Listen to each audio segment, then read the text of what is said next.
What seems like 10 years, Dragon Ball Super is finally back. I know we've had a lot of interruptions of this series. We should be good for the next couple of months. Week after week, we're going to be getting brand new episodes, just like it was before. But bringing it back down, episode 55, This was a cool episode because we actually got to see Zeno more. And we saw him before back in the Universal Tournament, but we didn't see enough of him. And in this episode, we did.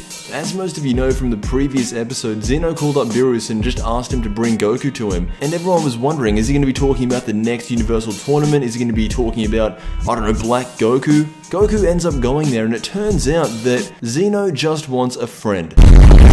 He doesn't have any friends because I guess he's so powerful and he destroys everything. So when he first met Goku, and since he's kind of childlike as well as Goku, he thought that they could be friends. Now, before all of this went down, we got a little bit of that Dragon Ball lore. Beerus is the god of destruction, and the Supreme Kai is the god of creation. And apparently, if either one of them dies, then so will their counterpart. Meaning that if someone decides to kill the Universe 7 Kaioshin, then Beerus dies too. Which, to be honest, is kind of confusing because back long ago there were 5 gods of creation and almost all of them died, and that really makes Beerus so much less of a threat, because if he ever tries to do something crazy again, then all they would need to do is just take out the god of creation, which is the Supreme Kai, and then it's done. Beerus is dead. I don't know why they didn't introduce this earlier, but regardless, I want to talk about this guy. He's the first guy we meet when Goku and everyone else arrive at Zeno's place, and you know Goku's doing what he normally does, greeting him, saying hey whatever,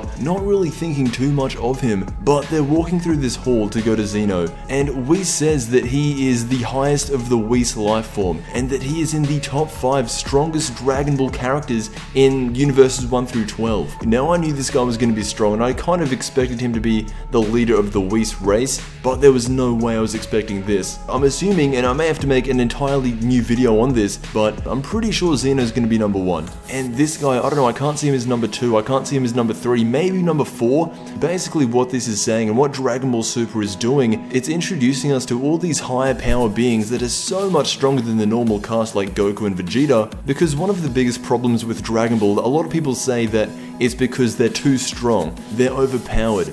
Well, clearly not anymore. And by far the most requested thing for me right now that I want to see in the series are these top 5 fighters. We've seen Zeno and this guy, but I want to see the others. And it's crazy thinking that in the previous arc that was only about 10 episodes ago, Beerus and Champa were held as these almighty fighters that no one could come close to them. Now, about 10 or 12 episodes later, we have these guys who are actually the pinnacle of everything. And because we have guys that are this strong, it wouldn't be in Dragon Ball's nature to end the series without Goku at least coming close to them. Anyway, Zeno gives Goku this button, which was kind of strange. I was wondering what this was. It turns out all Goku needs to do is press this button and Zeno will be there to help him to do whatever he needs to do. And I don't know, that is just OP as hell, because you have the strongest guy in not just your universe, not just the Universe 6 and Universe 7, the strongest guy in all 12 universes. No one's gonna stand in Goku's way if he presses that button,